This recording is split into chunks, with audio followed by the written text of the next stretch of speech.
বিচার হয়নি সাজাও, তবু জেল কেটে গেছে ৩ দশকেরও বেশি সময়।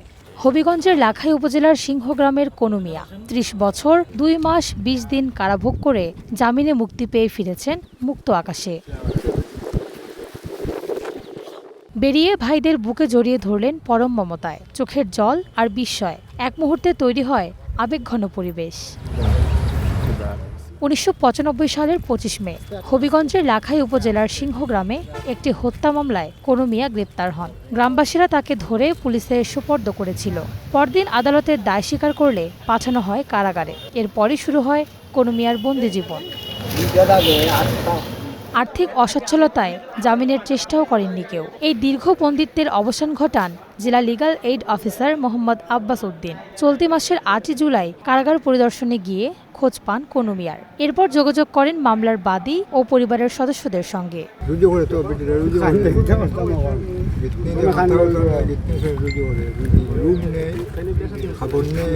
আমার ভাইয়ে যখন আমার মারে পাগল অবস্থায় মার্ডার করলেইছে, তখন আমি টানাত গেছি। টানাত গিয়া একটা মামলা দিছি। ওই একটা নুই জানি এর ভিতরে ১৩০ বছর ধরে জাল। এখন বর্তমানে এখান থেকে নোটিশ গেছে, আমরা গার্জেন হিসাবে আইতাম। ওখানে আইছি, ২ দিন ধরে আইতাছি, আজকে বিল হয়েছি। মারপেটের ভাই ফিট্ট ভাই তখন ভালোই লাগতেছে। তালাই ২ রাখি আর যে মুই রাখি আর কদিন বাঁচবই, ওই এই অবস্থায় আমরা নিতাম আর কি। মানসিক ভারসাম্যহীন কনু মিয়ার জামিন একটি সংবেদনশীল বিষয় হওয়ায় উচ্চ আদালতের নির্দেশে বিচারিক কার্যক্রম ছিল স্থগিত। সব দিক বিবেচনায় জেলা লিগ্যাল এইড অফিসের প্যানেলভুক্ত আইনজীবী এম.এ. মজিদ মামলার দায়িত্ব নেন।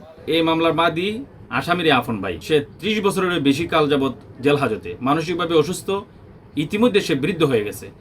এইসব বিবেচনায় তারা তার ভাইকে জামিনে নিতে এবং জামিনদার হতে রাজি হয়েছে। আমরা জামিনের উদ্যোগ নেই এবং লার্নেড কোর্ট ৩০ বছর ২ মাস ১৯ দিন পরে আজকে তার জামিন মঞ্জুর করেন।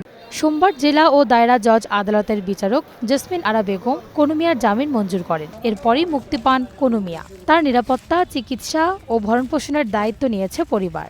জেল সুপারের সাথে কথা বলে আমি জানতে পারি যে তাকে নেওয়ার মতো কোনো কেউ নেই। তার কোনো আত্মীয় স্বজন, ভাই অথবা তার কোনো সন্তান কেউ কারাগারে তাকে দেখতেও আসে। তার কোনো আত্মীয় স্বজন আছে কিনা অথবা ছেলে সন্তান আছে কিনা, পরিবারে কেউ আছে কিনা, সেটা অনুসন্ধান করতে শুরু করি। কনু মিয়া যিনি বন্দী, তার 2 ভাই আমার সাথে যোগাযোগ করে। যেহেতু উনি লুনেটিক, তার 2 ভাই তার দায়িত্ব নেওয়ার জন্য সম্মত হয়েছে এবং প্রয়োজনে কোর্টে উপস্থাপনের জন্য সম্মত হয়েছে। ৩ দশকের নীরব বন্দিত্ব পেরিয়ে কনু মিয়া ফিরেছেন নতুন জীবনের সম্ভাবনায়। এখন প্রয়োজন তার নিয়মিত চিকিৎসা, সেবা যত্ন আর সামাজিক পুনর্বাসন। Ishrat Lubna, star news.